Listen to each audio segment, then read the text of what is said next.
اسلامی بھائیوں، پردہ نشین ماں اور بہنوں، السلام علیکم ورحمۃ اللہ وبرکاتہ۔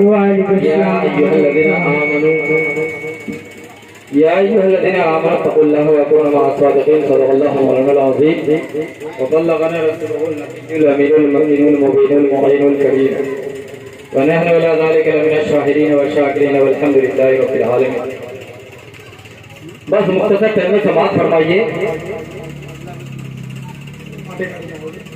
ایک مرتبہ درود شریف پڑھیے، اللہم صلی علی سیدنا شافعنا محمد بارک وسلم صلاۃ و سلام علیہ وسلم بارک وسلم صلاۃ و سلام علیہ یا رسول اللہ صلی اللہ تعالی علیہ وآلہ وسلم۔ اللہ کی سرتا بقدم شان ہے یہ، انسان ہی انسان وہ انسان ہے یہ۔ قرآن پہ ایمان بتاتا ہے انہیں، اور ایمان یہ کہتا ہے کہ میری جان ہے۔ حضرات، میں صرف دو چیزیں خلاصہ کر دوں کہ میلاد منانے والوں کو کیا فائدہ پہنچتا ہے، پہلی بات۔ اور دوسری بات، ہر بندہ چاہتا ہے کہ میں گناہ سے بچوں، گناہ سے بچنے کی ہر بندہ کوشش کرتا ہے، پھر بھی اس کے باوجود گناہ ہو جاتا ہے۔ تو اس گناہ سے ہم کیسے بچیں؟ کوئی تو طریقہ ہوگا نا۔ ہر بندہ سوچتا ہے کہ میں گناہ سے بچوں، اس کے باوجود کوئی گناہ ہو جاتا ہے۔ بس یہ دو باتیں آپ حضرات توجہ سے سنیے۔ بغداد میں ایک میٹنگ رکھی گئی اور وہاں ایک بہت بڑا اہتمام کیا گیا، بہت بڑا کانفرنس۔ بغداد میں ایک بہت بڑی میٹنگ رکھی گئی ہے، وہاں ایک بہت بڑے کانفرنس کا اہتمام کیا گیا۔ بڑے بڑے مفتیان اعظام، بڑے بڑے شیخ الحدیث کو وہاں بلایا، لیکن وہاں جلسہ سننے والوں کے لیے کیا پابندی آتی معلوم ہے؟ ٹکٹ کاٹنا پڑتا ہے۔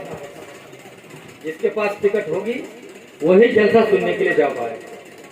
تو ایک ضعیفہ خاتون تھی، اس کے ساتھ اس کی ایک لڑکی بھی تھی۔ اس نے سنا کہ فلاں علاقے میں ایک بہت بڑا کانفرنس ہو رہا ہے اور بڑے بڑے مفتیان اعظام کو وہاں بلایا ہے۔ تو وہ ضعیفہ خاتون بھی اپنی بیٹی سے کہی کہ میری بیٹی، چلیے ہم بھی جلسہ سننے کے لیے چلتے ہیں۔ چلیے ادھر توجہ سے سنیے گا، میلاد کرانے سے کیا فائدہ ملتا ہے۔ ضعیفہ خاتون نے کہا میری بیٹی چلو ہم بھی جلسہ سننے کے لیے چلتی ہے۔ کہا چلیے اماں۔ تو دونوں ماں بیٹی تیار ہو گئی اور چلی گئی وہاں۔ تو اس میں بہت بڑا پنڈال ہے اور پنڈال کے دروازے ہیں، اسی دروازے میں ایک واچ مین ہے۔ تو واچ مین نے اس ضعیفہ خاتون سے کہا کیا تمہارے پاس پرچی ہے؟ پرچی، ٹکٹ ہے؟ اس ضعیفہ خاتون نے کہا کیا جلسہ سننے کے لیے بھی پرچی چاہیے؟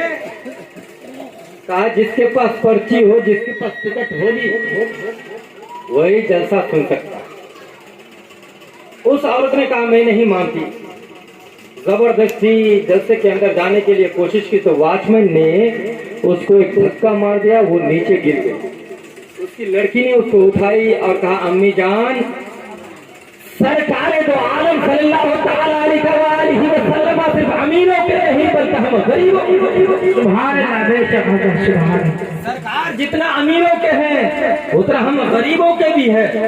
امی جان چلیے گھر چلتے ہیں اور میلاد ہم اپنے گھر میں ہی منائیں۔ سبحان اللہ، سبحان اللہ۔ ہم اپنے گھر میں ہی منائیں۔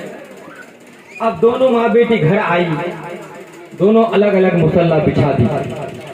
ماں نعت پڑھ رہی ہے، بیٹی سبحان اللہ سبحان اللہ کہہ رہی ہے۔ بیٹی نعت پڑھ رہی ہے، اس کو ڈھانپے رکھتے ہیں اور ہر ایک بات لکھی رہتی ہے کہ قیامت کے دن وہی ڈائری بڑھ جائے۔ تو یہاں سننے میں اور طرف پر کھڑے رہنے میں آسمان زمین کا فرق ہے۔ سبحان اللہ۔ تو میں کیا کر رہا تھا، اگر ہم سرکار کو اپنی ٹوٹی پھوٹی جھوپڑی میں یاد کریں گے تو سرکار وہاں پہ بھی جا کر حاضر ہوگا۔ تو وہ عورت چلی گئی اپنی بیٹی کو لے کر اور دونوں الگ الگ مصلی بچھا دی۔ کبھی ماں نعت پڑھتی ہے تو بیٹی سبحان اللہ کہتی ہے، جب ماں تھک جاتی ہے تو بیٹی نعت پڑھتی ہے تو ماں سبحان اللہ کہتی ہے۔